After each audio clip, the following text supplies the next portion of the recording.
Hey guys, happy Monday to everybody. I've got little Miss Monroe here who is sporting the cutest little outfit. I don't think I've ever had this on her, and has been one of my favorite outfits that I used to put on Lucy, although I can't find a video with her wearing it. Odd. It's so weird how we have these favorite outfits and yet we can't find pictures and or video with our favorite babies in them. So I was thinking about selling it, but I thought, well, before I do that, maybe I should put it on her and see if I like it on her. And it's adorable. It's this beautiful Chloe brand, all-in-one like sweater romper, dress romper. It's all built in one. So if you were to pull the dress up, it's just all one piece with the bodysuit underneath, and it's this beautiful, beautiful pink color. And it's a really lovely cotton. It's a really high quality cotton that almost has a shimmery effect to it when you look at it. It's very, very pretty. So I'm glad I didn't sell it. I tend to do that because I get so overwhelmed with so many clothes that I have for her that I will go ahead and just sell things without even thinking about it. Yeah, it happens. What are you going to do?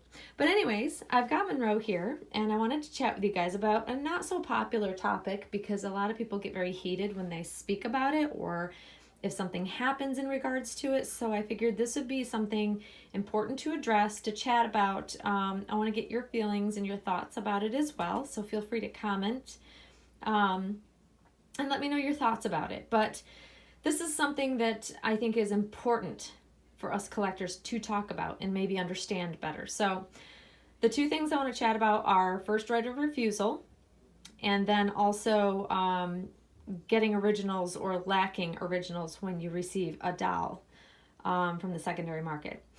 So the first thing is the first right of refusal. Some people may not even know what that even is.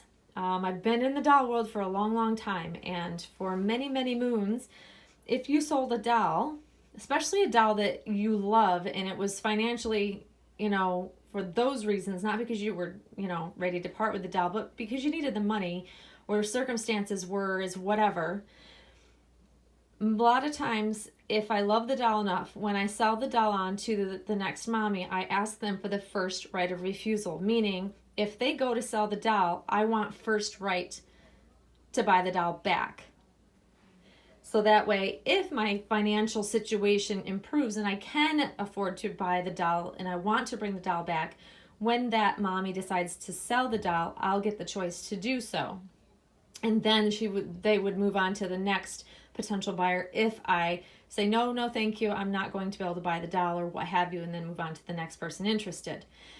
And it's kind of an unspoken rule that when you agree to something like that, when you buy a doll, that you follow it.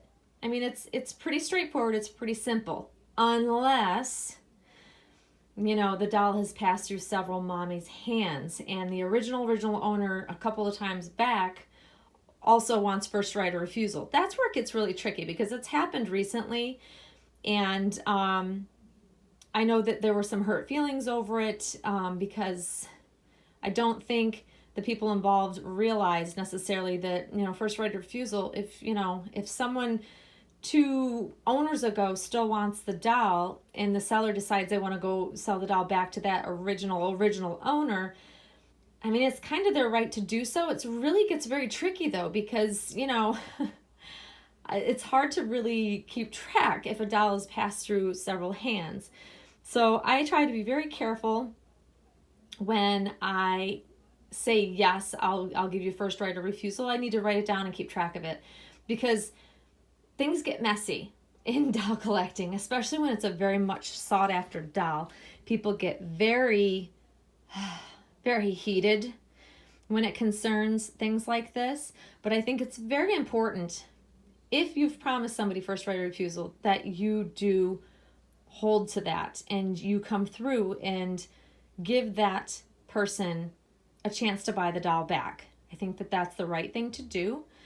If it gets, 2 or 3 doll, owners in, then you're going to have to be careful of how you proceed with it. I don't have great advice for that because I've never had it happen to me, and I don't even know how I would have handled that. I'd like to think that the original first mom would be able to get the doll back. I think that that's, especially if you know that that person has been trying for a long time to bring that doll home again. And so it's just hard. It's difficult, and this is why it's one of those topics that not many collectors really want to talk about. They don't want to get involved in, because it is really messy, I won't lie. But these dolls evoke so much emotion, and we're very attached. And when we have to part with them suddenly because, financially we need the money that's invested in them, we like to be able to think we could get that baby back when our financial situation improves and we can afford to bring the doll back. So it's nice if you can really do that for the original collector. I have always honored that, and every doll I've sold on to new mommies, they have always honored that and offered me the doll first. I've never had an issue with them not. But some say we should have a contract put in place. It's not a bad idea. It's like the only thing, it's weird. This is like one of the few hobbies where we invest so much money in these dolls and we have no contract. We have no official contracts when we're buying and selling all of these dolls and playing musical chairs with dolls. They come and go, and it's huge amounts of money. And we want first right of refusal, but we don't have anything in writing other than maybe a message saying, please offer me the first right of refusal. And if you don't have it in writing, it really, it's hard. It's really hard. So contracts wouldn't be a bad idea. I've often wondered why we haven't used contracts when we buy and sell dolls anyways. I'm a fan of whenever I sell a doll to send an invoice with the doll specifics on it and any, information that I want included about the doll, including first right of refusal. I've always put that in the notes of a PayPal invoice. So I think that's a good way to potentially kind of deal with that sort of situation. Just an idea. But it's good to cover your bases and be very careful about how you handle these things. I think that it can get very ugly and very messy if you don't choose to handle it properly. And you don't, if you give your word, you really got to kind of follow through with that. And because I wasn't,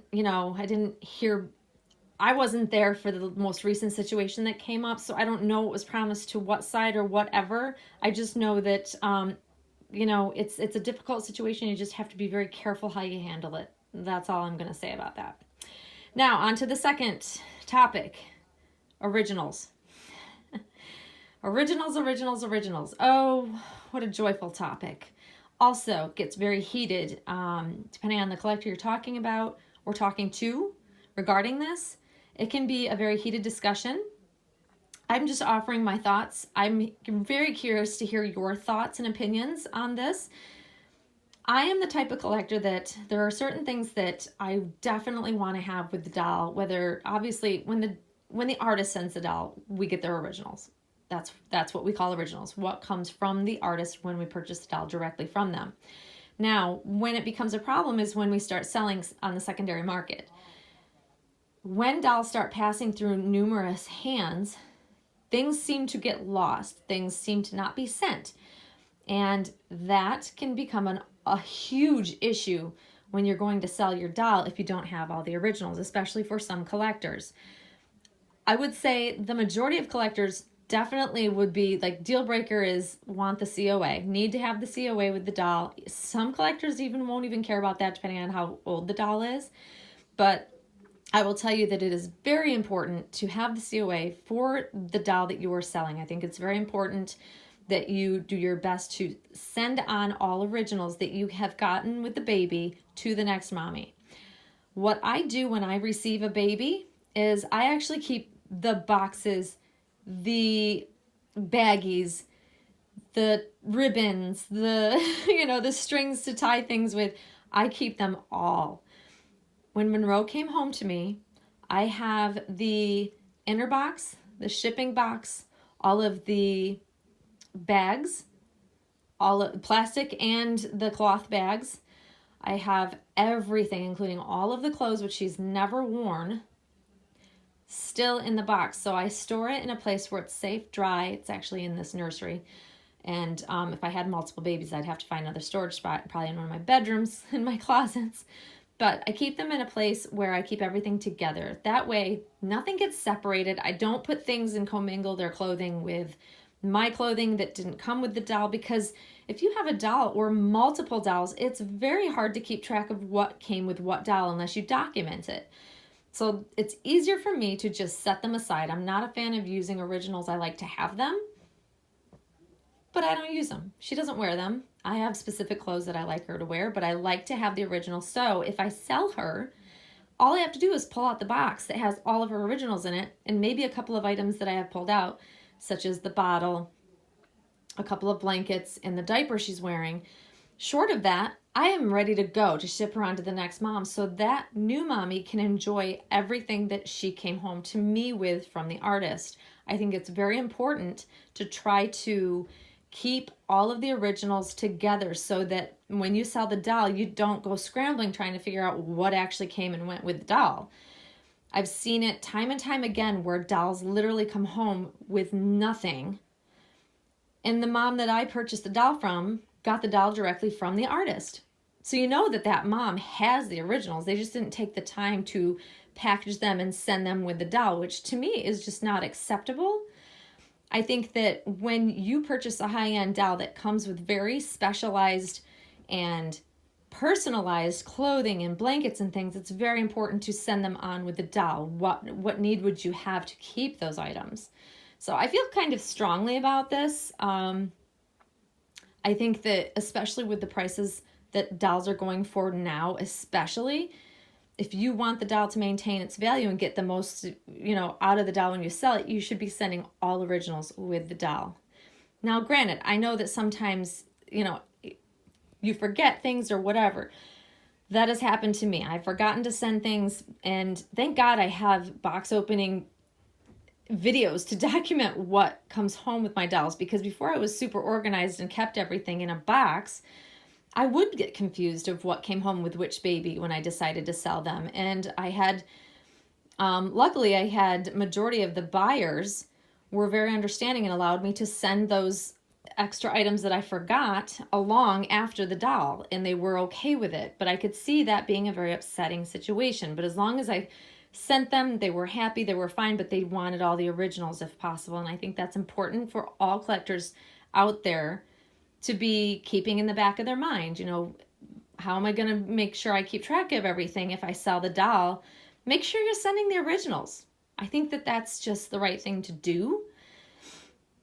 I don't know. People may think differently, and I'm happy to listen to all sorts of thoughts and opinions on this. I actually would love to hear people's thoughts and opinions, because I think there's lots of varying ideas about this. But I will tell you that my preference is to always be very careful and make sure that I'm getting all of the originals that come with the doll, and also sending them on when I sell a doll. I just think that that is common courtesy, especially when we get top dollar for these dolls. I think it's very important to do that. So I hope that makes sense, guys.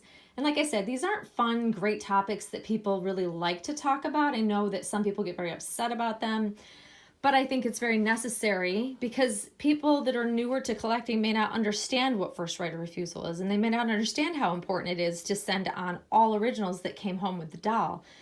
It's very important, and it can also, these two situations can ruin a doll collector's reputation, and it can make people not want to do business with you if you're not being careful about especially these two things. I can tell you that for sure. So it's just a little bit of advice, just kind of giving you my thoughts on it. I'm really curious to hear what you guys have to think, so feel free to comment below. I hope you all are having a fantastic Monday. The weather is gorgeous here after the freaking downpour of rain that we had the last day and a half. So I'm glad that the warm, sunshiny weather is back. I don't know for how long. I'm working today and tomorrow, and then I'm off the rest of the week, so I'm hoping the weather will be decent. I'm not even asking for beautiful. I just want decent, not wet weather. We'll see if that happens. But I'm hoping to get lots of time to spend with this sweet girl, and hopefully I'll be able to make some videos, get caught up on watching videos, because I'm way behind, guys. But anyways, I hope you all have a great rest of your day, and Monroe and I will see you all very soon, guys. Thanks for watching. Bye-bye.